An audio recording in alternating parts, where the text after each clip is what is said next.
哎呀，我们今天要去哪里？我们今天要来玉井吃芒果冰喽！今天呢，又是许先生幺八叉炒系列，他就一直吵着要来吃玉井的芒果冰，我们就想说，今天就带大家来玉井这边，除了吃芒果冰之外呢，顺便发掘一下在地的好吃美食，介绍给你们。玉井一日游 ，Go Go！ 那我们就话不多说，直接 Go Go！ 幺八叉。玉井的第一站，我们来了果菜市场。它这里有一个很大的停车场。目前看不到芒果，但是已经闻到芒果的香味了。我发现啊，这边除了卖芒果之外啊，也有卖一些蔬菜，有点像是我们每个乡镇市都会有的那种传统果菜市场。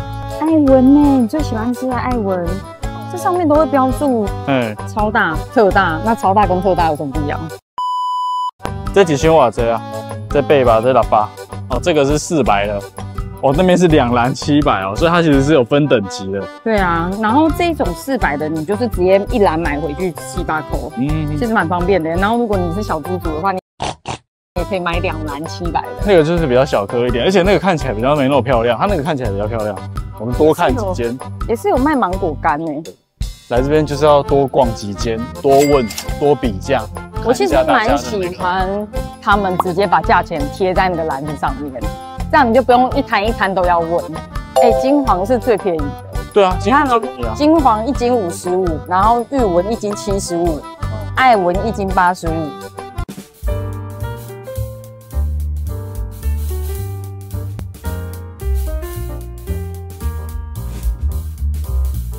玉井的套中岛，我要先来吃2空凉面。今天天气这么热，先来一个凉面压压惊，好不好？这间2空凉面啊，它的缘由非常的可爱，我一定要讲个故事给你们听。这一间的老板啊，他是一个神父，所以这一间店它又叫做神父凉面。李路王神父啊，他一开始其实是为了帮助一些贫穷的小孩或者是钥匙儿童，他们放学不知道去哪里，他就把教会直接拿来让他们就是下课之后可以写作业的地方。但是呢，后来他发现教会的旁边这个店面，就是此时此刻这个店面要租给电玩业者，他忧心忡忡啊，所以他就决定赶快先把它租下来，不管做什么先租再说。后来呢，他发现店面空着好像不是办法，他就回他的2空老家，2空眷村老家，向他的哥哥学做凉面啊、麻辣鸭血这些小技巧，直接在隔壁店面开起来卖凉面了。他们家，你问我最大的特质，绝对不是只有他的凉面。我刚刚一走进来，他的柜台那边摆了林林总总大概7、8种辣椒。我想说，哇，台南人吃这么辣是？他们是辣椒专家就是光辣椒的口味，它台面上至少就有6到7种。我自己对它的黑糖跟皮蛋口味的辣椒非常有兴趣，我等一下一定会加爆。我不知道是不是台南的2空凉面，它的特质都是这样。这个可能请网友跟我讲，因为刚刚一上桌的时候啊，我发现它上面是碎冰，就是这种薄薄的小碎冰。它有一部分的碎冰加上它的麻酱，然后跟小黄瓜，然后下面就是面这样子，非常的单纯。我后来发现啊，因为店家有说他希望凉面吃起来是真的冰凉口味，他才会在上面加一点小碎冰。我看了就觉得很开心，因为现在天气很热，很值得吃一个凉面。先来吃原味的。它的碎冰啊，在你搅拌的时候，它就会融化在汤汁里面，所以它整个凉面的酱汁吃起来会是非常清爽的。我一开始以为啊，这么水，它可能麻酱味不会很浓郁。No， 你一入口那个麻酱是很浓郁，只是不会糊嘴的麻酱。还有给的蔬菜很多，像小黄瓜丝跟那个豆芽菜，咬下去脆脆的口感，哇，我真的是只有爽而已。我刚刚去已经使用了它的3种辣椒了。我觉得黑糖那个还蛮屌的，真的是甜甜辣辣，有一个黑糖的甜，然后再加上它的那个辣味，我觉得黑糖的还不错。我刚刚去加了我最喜欢的皮蛋辣椒。皮蛋辣椒就算在一般外面的店家，你也很少会看到这种口味。它的皮蛋辣椒非常有诚意，满满整碗全部都是皮蛋，我直接给它捞包。好喜欢它的皮蛋辣椒，因为它的皮蛋辣椒是会把皮蛋的那个。有一点皮蛋本身的那种腥味带出来 ，QQ 弹弹的皮蛋，再加上它的麻酱，还有一点点那种皮蛋的腥味哦。喜欢皮蛋的人会很爽，就像我跟你讲，我自己个人目前吃完，因为我已经把它的辣全部吃完一轮。我最喜欢的是番茄辣椒那个，真的哦。它因为它有一点酸甜，然后加上辣，那个味道很棒。它旁边那个鱼露的那个也还不错。许先生刚刚说他们的招牌还有另外一样，除了凉面之外，就是这个麻辣鸭血豆腐。它的菜单上面只有麻辣鸭血，但是你不用担心，因为刚刚老板有跟我说，他们的麻辣鸭血就是会有3块鸭血跟3块豆腐都含在里面了。你如果想要什么东西多一点，你就直接跟他讲说，比如说你豆腐要4块，鸭血就变2块，对吧？6块。我还没吃之前，先闻到就有一个药膳的味道，而且它这碗麻辣鸭血只要60块，它的鸭血很大块，然后我觉得口感非常的 Q 弹。鸭血是属于那种水嫩的，水嫩短短的。但是你要说它味道很重，我其实觉得还好。以我这个不太会吃辣的人来讲，它的辣度我蛮能接受的，蛮温和的啦。我觉得他们的鸭血豆腐吃下来啊，其实如果你不是重口味的朋友，你应该会蛮喜欢他们家的鸭血豆腐。它本身的味道并不是那种哇，真的很油很辣，然后整个就是重咸重辣这样子。药膳的味道当做基底，然后辣反而是一个去提味的那种感觉。就我自己的感觉来讲，豆腐跟鸭血是好吃的，可是我会期待豆腐再更入味一点，来享受一个冰火5重天的套餐啊！好，对。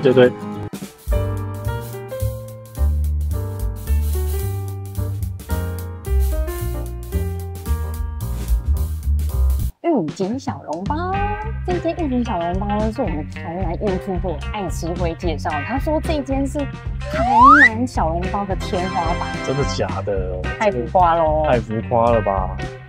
一查之下不得了这间店其实是他们玉锦这边在地30年的老店。我们刚刚开车过来的时候错过它了，因为它没有什么太大的招牌，然后隐身在巷弄里面，其实不太好停车。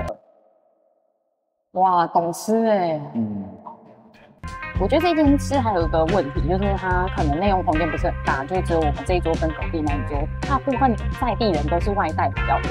因为这一间店的小笼包啊都是现点现蒸的，所以你们可能来就要等一下，然后上桌是蛮烫的感觉。好烫。这一间小店有一个比较环境上的问题，就是可能有一些人来用餐会觉得比较狭窄，然后苍蝇比较多，你们会自己斟酌啊，好不好？用餐的环境可能如果有抗拒用餐环境的话，大家可能要斟酌一下。有介意的，因为我现在与苍蝇共舞。2、4、6、8颗，8颗60块。然后它的小笼包其实个头我觉得算大蛮大。对，这一整颗做拳头比例尺。它的面皮算是比较有存在感的那种面皮，底部折痕的地方你是咬得到面皮的那种厚实的感觉，面线给的还蛮多的哦。它小笼包的肉馅香味是还不错的，然后肉汁也蛮鲜甜的，个头又大，对，确实是好吃。我个人最大的问题就是这里面苍蝇真的太多，就是大家可能要斟酌一下，好不好？开车环境自己斟酌，口味上我跟许先生是觉得还不错。这样好了。因为车吗？来这边吃冰的话，大家记得就是在玉锦农会这边有一个停车场，然后大家把车停进来，用徒步的方式走到中正路上面，那边就有非常多的冰店可以挑，千万不要乱停车，这边罚一次900，吃冰会变很贵。它1个小时是50块，我觉得相对停车还蛮方便的啦，你就可以认这个农会。外面就有一个很大的停车场。等一下，你说要去哪里？我带你去一个玉锦地标，快点。什么厉害的地标？带你去找一个我朋友。你朋友？你这里有朋友是不是？我这边有朋友，我这边有朋友。热情小子，热情小子，热情女子，吃芒果冰，大家来这边就记得先跟热情小子合照一张，好吗？这是你朋友是不是？我朋友，我朋友。很高兴认识你哦。这里就是玉锦的芒果街，芒果一条街。这间应该是最有名的，有间冰铺，它的位置最好，刚好在农会的正对角，三咖汤。但我们今天没有要吃有名的店，我们今天要去开发其他厉害的店。没错，因为我们上次已经吃过这间了，我们换一间。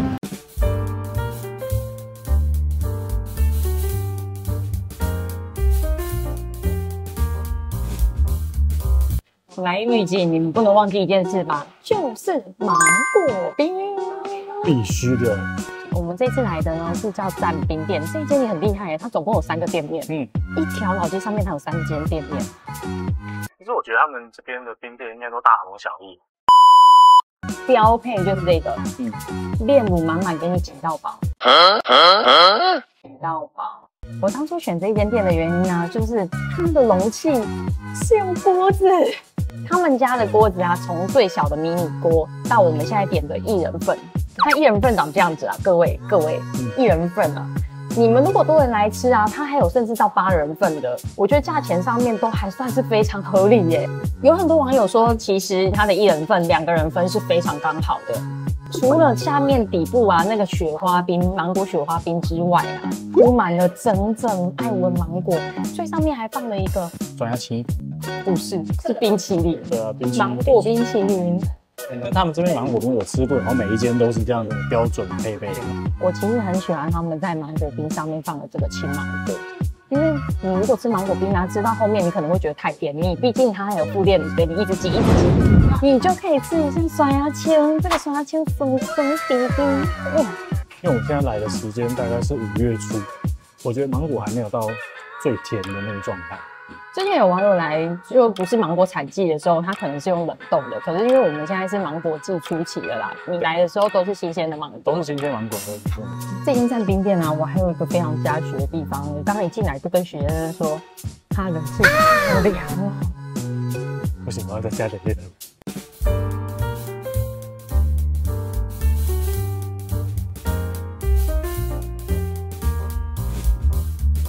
好像也是知名的羊肉店，阿和羊肉店。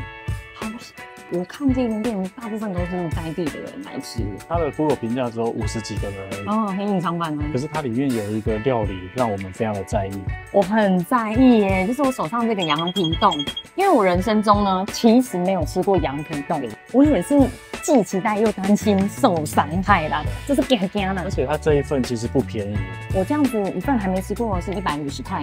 但是它做工很繁复，它是用羊皮包裹的羊肉，然后还有一些羊杂，然后再把它切片这样子，所以这个东西做工听起来是蛮复杂的。来，我们先来史上第一次羊皮冻干杯。我其实觉得很好吃耶，因为我本人就是很爱那种肥肉啊、胶质啊，进去嘴巴里面油脂包裹的舌头那种感觉，它就是有那个羊肉跟羊冻在嘴巴里面这样。但是我觉得我自己的话，我会一定要沾酱，我一定要沾这个辣豆干。大热天，许先生硬要叫一个羊肉汤。我觉得老板倒米酒那个容器很帅。他自己有一个很独特的，像那种怎么讲，像宝袋一样的东西中热。吃羊肉我一定要沾这个酱，因为我觉得羊肉本身不像牛肉一样这么入口有那个甜味，它需要佐酱帮它的羊肉提升那个味道。这边它的汤有分成清汤系跟当归汤系，可以自己选。我们今天选的是清汤系。而且它的汤呢，拉到下面呢，你会发现除了满满的羊肉之外，还有这个满满的榨菜，很特别。难怪我刚刚喝它的汤头，就会觉得有一个甜味，淡淡的甜味。它的羊肉汤底就是姜跟羊肉的榨菜的味道，所以其实蛮清甜的，我个人很喜欢。有来吃小笼包，你们接着就喝1碗羊肉汤，我觉得这个组合是非常好，就在旁边而已。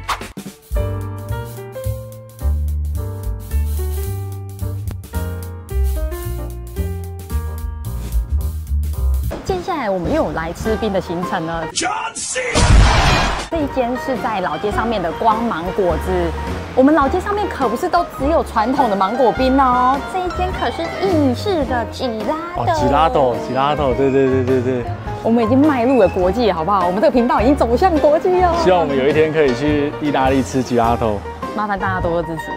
他们家呢，除了一般那种传统的纸杯装之外啊，还能用这种饼干底，有小饼跟大饼。小饼就是我们今天点的2种口味，然后大饼就是3种口味。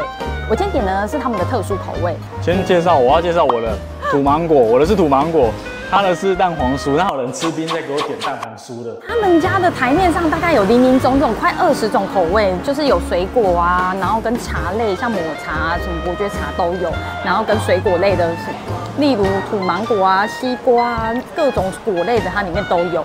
但是除了果类跟茶类之外，它还会有特殊口味，就是我点的这个凤梨蛋黄酥啦。到底要讲几次？竟然是蛋黄酥口味，而且它的蛋黄酥的冰上面竟然有蛋黄酥本人放在上面。它蛋黄酥很蛋黄酥你真的要舔一下那个，因为它是吉拉豆，就是意式冰淇淋，没有加太多鲜奶油，所以很快就融化。你这个画面是拍我，观众会想要看我一直在那边舔冰淇淋吗？疯狂，不是我，给你一个，不是我要这么恶心，是因为它的冰淇淋一直在融化，我不得不舔。我觉得土芒果对我来讲味道稍微淡了一点点，还是因为它就是真材实料，都是有可能，没有加是因为它比较真材实料。但是我觉得土芒果本身应该是香气会比较重，我可能太期待太多了。你刚刚吃完传统的啦，对，我又们刚加炼乳，吃完那个炼乳的，然后又加传统的那个雪花冰，我会觉得刚刚那个比较好吃一点。这个会比较纯果汁的风味，然后我们刚刚吃的那种传统的刨冰、雪花冰就会比较甜，反而是它的这个蛋黄酥非常的蛋黄酥，哎，就是蛋黄酥的味道很重，然后土芒果的味道我觉得比较没那么重。你试试看，换你试试看。不愧是招牌，我要来吃我期待已久的蛋黄酥。它的蛋黄酥口味，你入口就觉得你好像真的吃了一颗蛋黄酥在嘴巴，你还吃得到那个蛋黄刷刷的味道。酥皮，你们吃蛋黄酥底部不是会有一层酥皮的口感吗？它把那个焦香味做出来了，好猛哦！这个你们一定要来吃看。如果你本身不排斥吃蛋黄酥，它的蛋黄酥口味你绝对要点，超特别。我好像吃完蛋黄酥再吃土芒果，我的那个舌头上面的味道被蛋黄酥占压过去了。对，蛋黄酥的味道太强烈了，导致于它土芒果的有点香咸失色。饼皮是我当下看到最期待，因为这个好像是店家手工的饼皮，每天有限量。然后如果你太晚来，下午的话有机会卖光，你是吃不到。饼皮我非常推，好好吃哦，饼皮很好吃，它有那种淡淡的焦味的那种感觉，焦糖香气，好吃，绝对厉害的饼皮，绝对不是你吃到饱吃的那种饼皮哦，对，不是那种开玩笑的饼皮，它的饼皮是好吃的。下一次来，我们可以再试试看别的这种口味。我跟大家说，因为他每次来的口味可能都不太一样，你们也可以每次来都发现试吃新口味，发现新惊奇。推荐啦！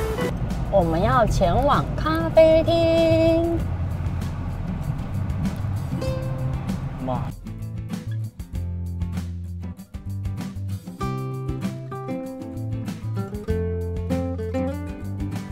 要来绿色空间，你要先经过一串爬坡。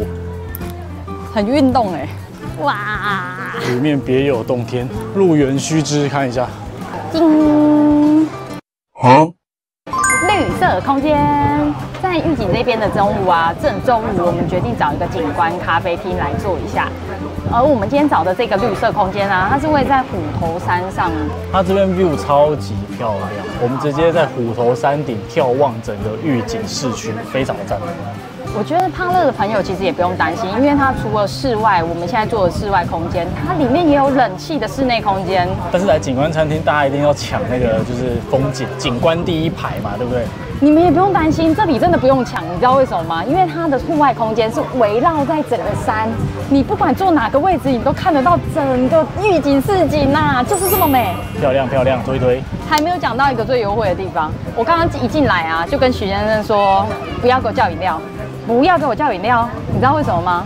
因为他们这边的饮料是无限畅饮。这是我第一次看到有景观餐厅提供饮料吧的，有蛮多选择的，所以我刚刚就跟他讲说，你不要给我点饮料哦。通常你去景观餐厅啊，大部分都是会饮料一杯卖你200块、180这样子，因为毕竟人家就是景观餐厅，他卖的就是这个景观嘛。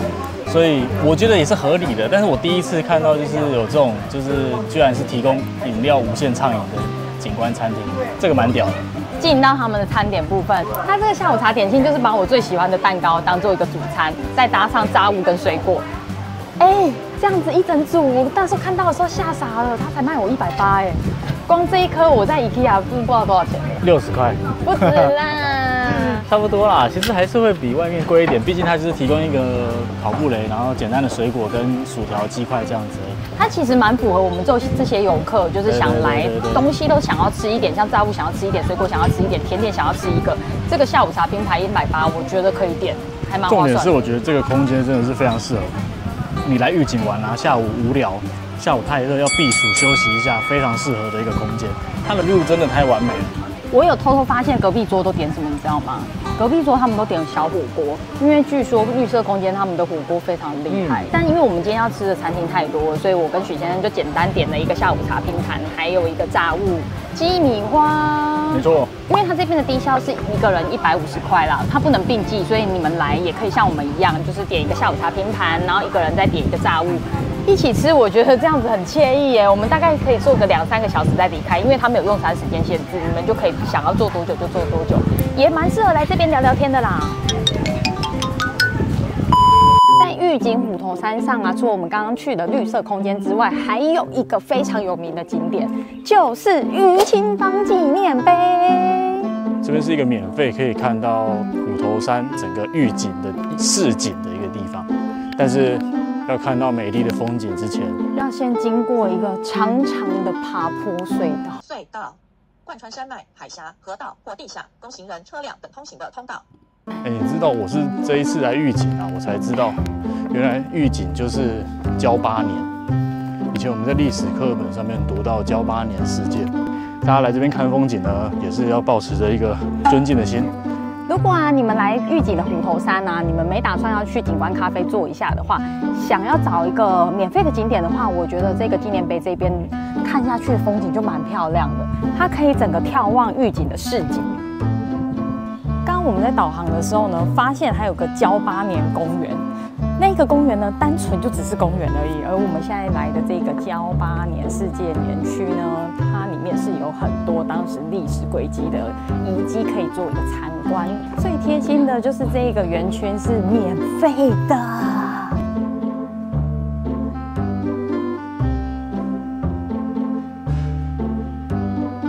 是不是很可爱啊？是不是很可爱啊？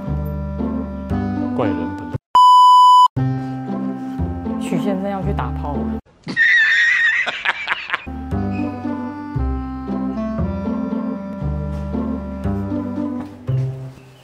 我们的公厕巡查员出来了。公厕稽查员干净吗？我觉得他们的公厕还不错，通过。他们家的公厕有个特色，它里面的香水居然是芒果的。好变态哦！真的，我没有开玩笑，好变态哦！我没有开玩笑啦。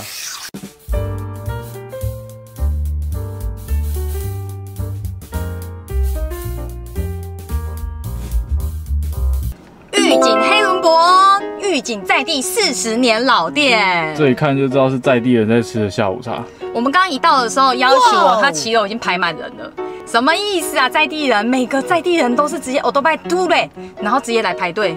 而且它营业到下午6点吧，我们5点过来，大肠已经是最后一条了。直接问你要几条，我说我要1条，然后后面阿姨说剩下的我要包了。对，因为只剩下2条，就差一步，我们差点被包掉。老板就直接对着我们后面讲说：“没大等哦，没哦。”超爽！而且他们家卖的品相还蛮简单的，就是只有大肠、香肠，还有黑轮跟米血，就这样4样。它的关东煮就只有黑轮跟米血。对，4样。然后附一个小纸杯，你如果在现场吃的话，你就可以直接用纸杯倒它的关东煮的汤。你知道这个 Olen 啊，我前面那个姐姐她包了10条，我想说，怎么回事？到底多好吃？许先生 Olen 怎么样？我一看就知道它的 Olen 是喝甲块的，一吃下去它的这个鱼浆确实真的比一般的 Olen 香一点，蛮好吃的。它1条10块，其实很划算。然后他们家的大肠是用称重的，看你拿的那一条称出来是多少钱。香肠呢，则是1条25块。说真的好吃，你吃看看，你先住嘴，先吃看看。鱼浆味很浓，而且有一种好像烤过的感觉。对，我以前吃你买的关东煮啊，里面的 Olen 都煮到有点烂。对，它不是那种软软烂烂的 Olen，它是属于煮完之后还有那种扎实的口感跟浓厚鱼浆味的那种 Olen， 然后有一点像是烤过的感觉。哇，这个 Olen 有上健身房，它的肉很扎实。体脂肪大概15到18左右的 Olen， 这么精细是不是？对，他们家的大肠跟香肠啊，切完之后，老板会帮他用蒜头、蒜片。他切蒜的技术，老板那个刀工，因为我在那边观察这个老板啊，他们在切东西的时候就知道这间店到底好不好吃了。他切蒜头那个功夫，我们上那个 B 位给大家看一下，一看就知道好吃。小弯刀在那边咚咚咚咚咚，专用的切蒜小弯刀，那个好想买一把哦。厉害厉害。最后呢，会再铺上腌萝卜，它的腌萝卜是长得像这样子。我觉得它里面是隐隐约约有这种红葱头炒过的感觉，里面还有花生。而且它的这个花生分布的比例还蛮高的。代表说里面的花生量应该蛮多。No， 是只有那一块比较多而已。对，因为它是纯手工的，所以有一些有，有一些没有。哭啊，被骗啦！就是这么朴实无华啦。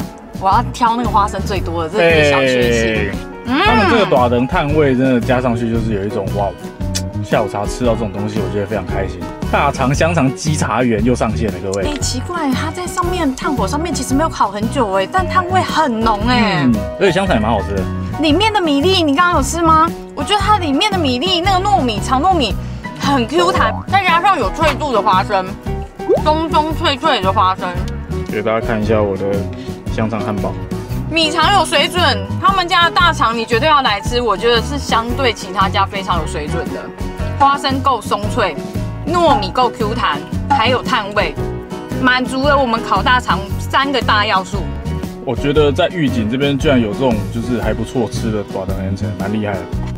我本来还要准备讲说是不是它只是在玉井有名而已，不用特别过来吃。我现在可以说，你来玉井的话可以来吃一下。可以来吃一下，但是可能要尽早，可能大概3、4点这边来会比较好，它的品相会比较齐全。你不要超过5点，5点之后就不保证一定有大肠了，好不好？好吃。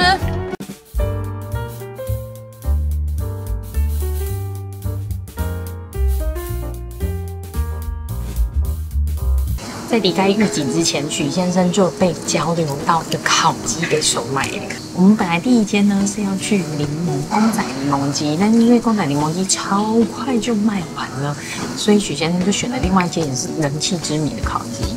陈记烤鸡专家，他就在公仔柠檬鸡的斜对面。这间听说是玉井地区嘎当蒜头鸡首创店。首创店。他们家烤鸡非常的特别，我们一到现场的时候，它就有2根大铁棒、大铁柱、大铁管，超长一根，上面大概串了几十只鸡，都在那个上面这样。但是那几十只全部都是被预定的我们来已经是最后2只，最后3只。对，最后3只。他一样发给我们号码牌，跟我们讲说，要等哦，我们就等了半小时才等到我们的烤鸡。可是他们非常的贴心，因为我们想说我们要在现场先吃，我们直接先把一半切在盘子上面，然后另外一半呢外带回家。你看就会用这种铝箔纸。它这样一只是650块，其实在附近的烤鸡来讲，它算是高价的，它不算便宜但是它的特色真的就是在许先生讲的，它是那个什么加东蒜头鸡。你们以前路边除了修理玻璃之外，是不是都会很常听到加东蒜头鸡、烧酒梨，还有那个烧酒鸡，你知道吗？就是那个小发财车载的那种。它的发源地是不是就是在玉井？不知道它那个烤鸡啊，加东蒜头鸡的原理原来就是它里面包的是蒜头跟加冬叶。加冬叶是干嘛的啊？加冬叶听说对胃很好。然后它就是提供烤鸡的一个味道，我自己觉得蛮好吃的，你试试看。是真的吃得到风味吗？我觉得有一点特殊的那个香气，不明显，但是跟一般的烤鸡吃起来确实有点不同。我一定要给你们先听这一片，因为我自己个人吃烤鸡啊，我刚刚跟许先生说，我想要先在这边吃看，外带回家吃可能就没有办法有脆皮的感觉。它的烤鸡就是这样，你们听到那个声音吗？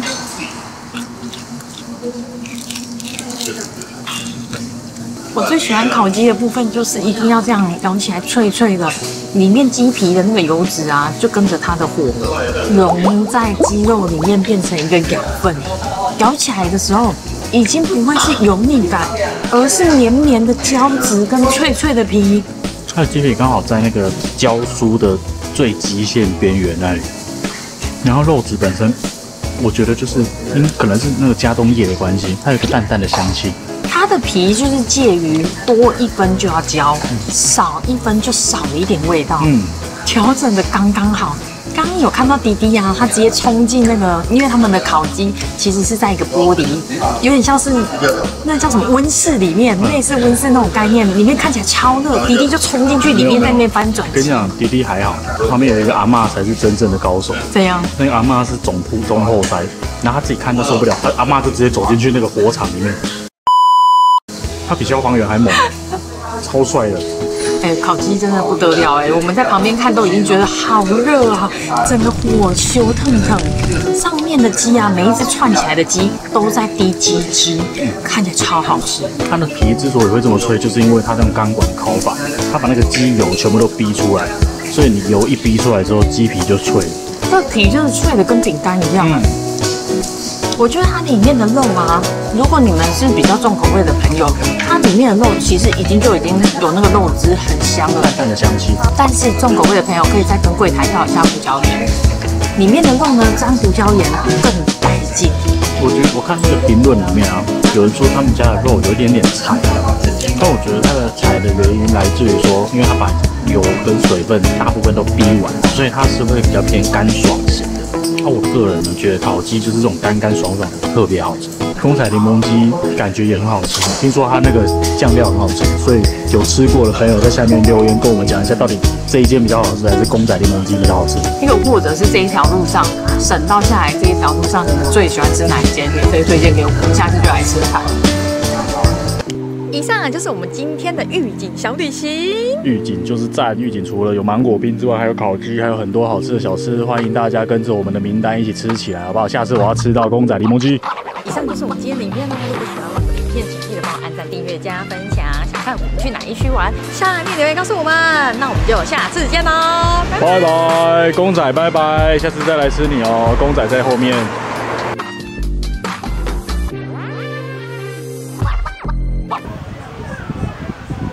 先生，介意并桌吗？很介意，请你离开。请你离开，我很介意。你不要过来哦，你再拍我会告你哦。我告死你！